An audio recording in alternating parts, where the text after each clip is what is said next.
Arrested in last month's ambush and mass shooting in the French Quarter was wearing an electronic ankle bracelet.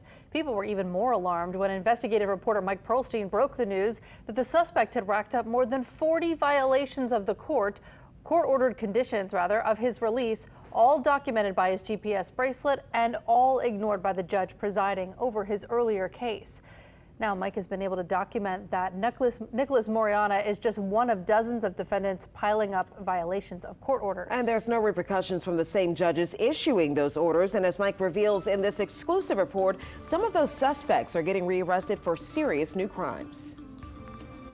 Well, should it have been this far, or this far, or this far, or should it be when a person is killed? Because that is enough.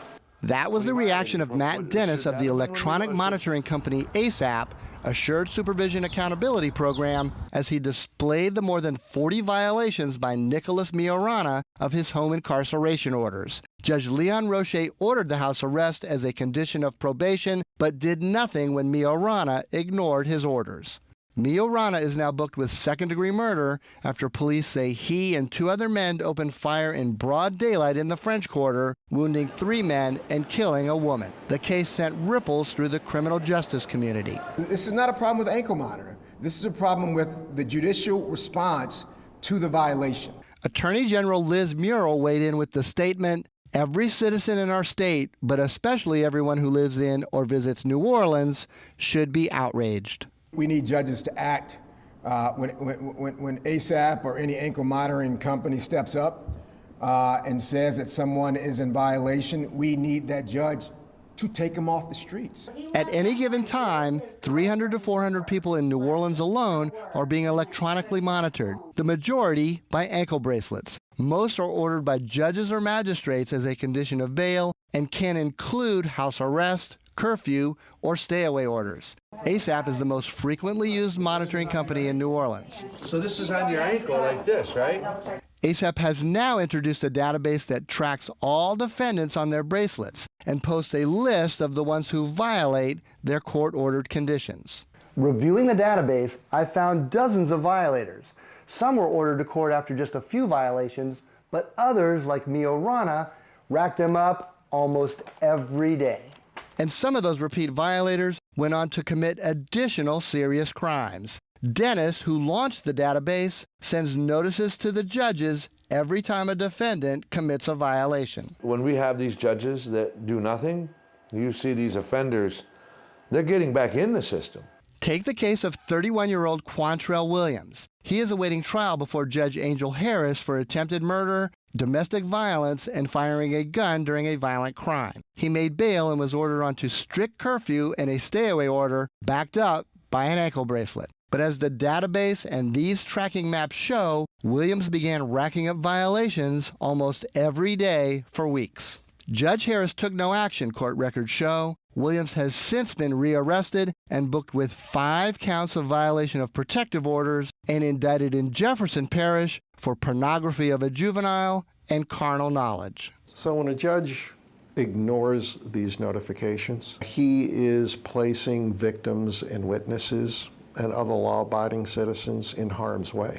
We showed Rafael Goyeneche of the Metropolitan Crime Commission another case, this one involving 18-year-old Keith Augustine Jr. on an ankle monitor after making bail in a domestic violence case. He is accused of firing a gun at a girlfriend, sending bullets into the home of an innocent victim, piercing a headboard where she was lying in bed. The ASAP database shows Augustine regularly ignored his court-ordered curfew. One violation report even included a tipster's account accusing Augustine of being around, quote, guns and drugs, breaking into cars, and posting on Instagram guns and saying he's going to harm people. Judge Daryl Durbany took no action after receiving the reports. A month later, Augustine was booked with carjacking and theft of a firearm. Essentially, what the judge is doing when they ignore those notifications, they're playing Russian roulette with the safety of the public. When we say to a judge, we believe this person is dangerous, we believe this person may hurt someone, we're not making it up. We're following the evidence.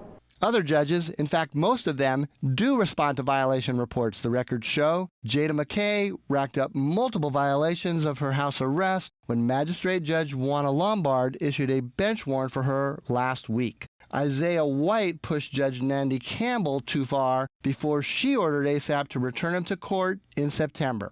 Renee Carnell had a string of curfew violations in 1 week when Judge Robin Pittman had her brought to court for a warning. I want to be really very clear.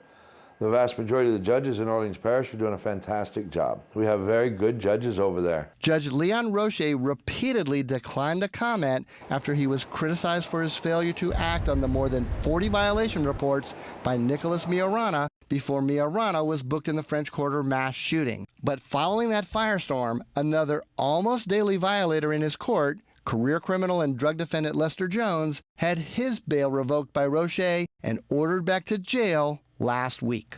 The 41-year-old Jones was already infamous as an escapee from the now demolished Orleans Parish prison, a 2013 scandal captured on video showing inmates with drugs, alcohol, and a loaded gun. I can assure you in the courtrooms where the judges are doing it the right way, they're slowing down the crime rate because people aren't screwing up on their ankle monitors when they know it's real.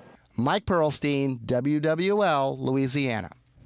We reached out to the judges in this story who failed to act on violations, and none of them returned our calls. The Judicial Administrator's Office for New Orleans Criminal Court also didn't respond.